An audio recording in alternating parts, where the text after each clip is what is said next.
朴志賢同我講，佢離開北韓之前呢，一直係相信中國係比北韓貧窮得多嘅。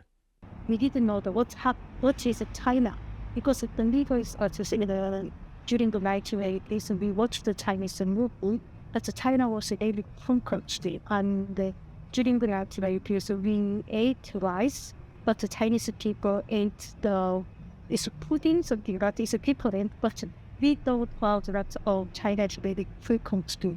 奇怪嘅係當時佢又知道南韓係有錢過北韓嘅喎。北韓可以封鎖資訊，但係咪真係可以封鎖 common sense 常識呢？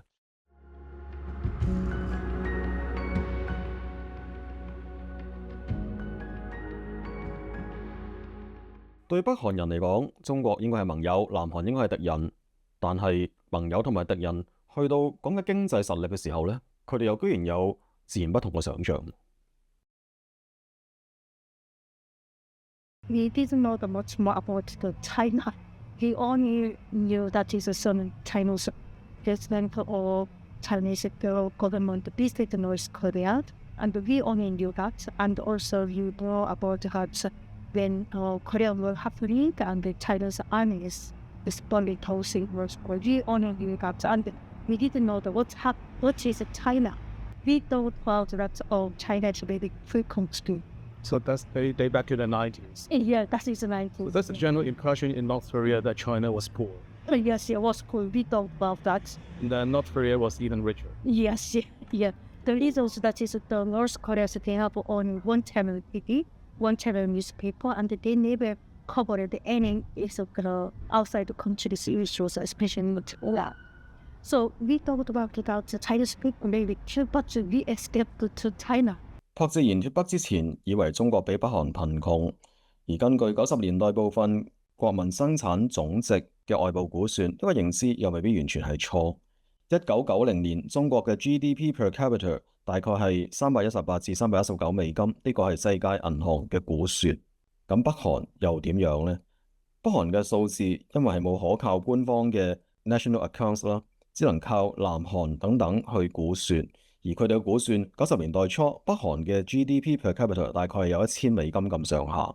去到94年左右，北韓出現大饑荒嘅時候呢，估算都依然有大概美金900蚊，即係話都真係高過當時300幾美金嘅中國 GDP per capita。呢啲數字信不信就由你啦。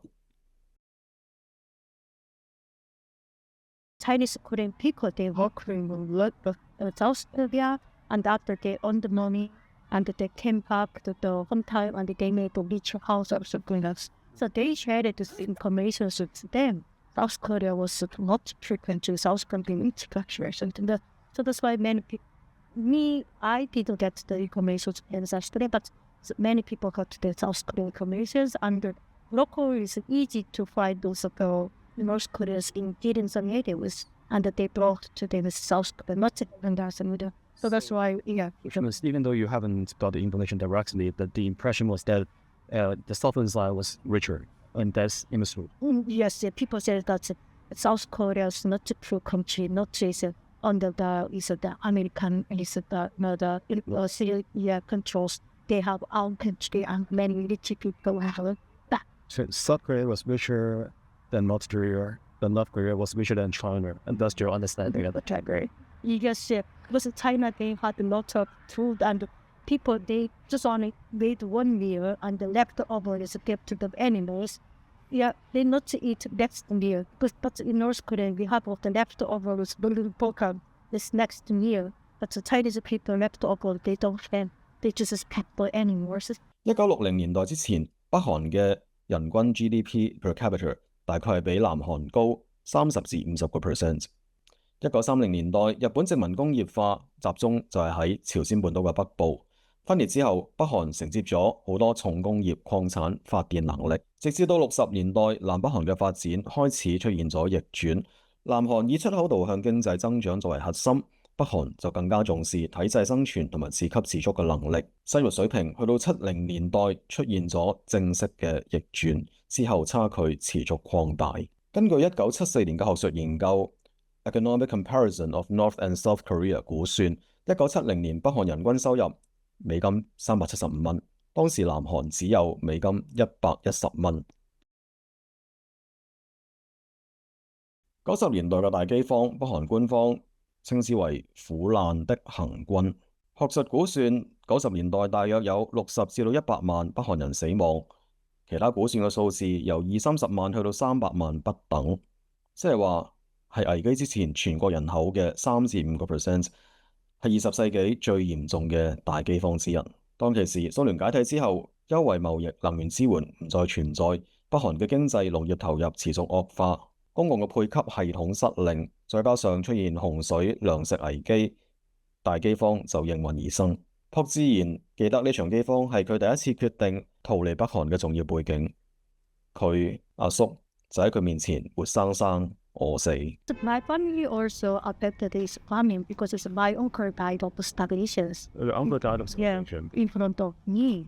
In front of me. So, there is my uncle, my parents always busy and they made a place with us, but my uncle always healthy with us and he just sometimes he told us his stories, horror stories, funny stories, everything. So I really loved him, but he was a farmer. He was a farmer, but he's a farmer also they had enough food. So he also studied and he came to my house and we stayed in my house 1 week and after he turned up starvation. So I saw that he had many dead bodies in the street, especially my uncle staying. So they were all even when it's happening, when people is starving or campfire, they just died immediately. But it's hungry people not died with, but that's the famous thing.